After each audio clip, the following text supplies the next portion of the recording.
Tallinnas on praegu käimas lumemurdja konkurss.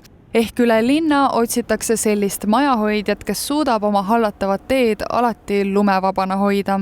Et saada aimu, kui keeruline on praegusel lumerohkel talvel tänavate koristamine, püüdsime Nõmmel kinni pundi töömehi, kes lumelabidas käes rügavad päevas 7 tundi jutti. Tegelikult see on raske töö, jah. Inimene peab olema heas füüsilises vormis. Külm ei näpista? Külm, praegu on jah, täna hommikul oli -17 kraadi, see on jah, käed külmetavad inimestel. Parimat lumehoidjat otsitakse linnas tegutsevate korteriühistute ja erakinnistute majahoidjate seast.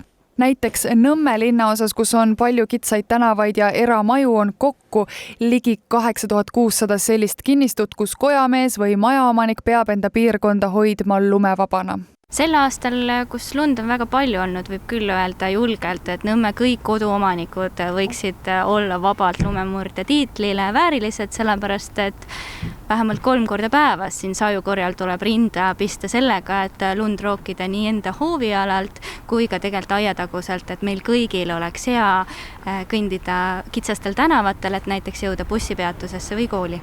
Kõigist Tallinna linnaosadest valitakse välja parimad ja ühele neist antakse Tallinna linna lumemurdja tiitel. Lisaks tunnustatakse ka 12 tublit majahoidjat.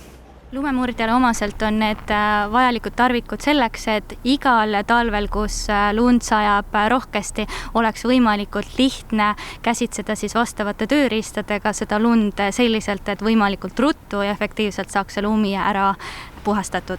Kandidaadid end ise konkursile esitada ei saa, küll aga kui kellelgi on väga tegus naaber, tasub temast märku anda linnaosa valitsusele e-posti teel.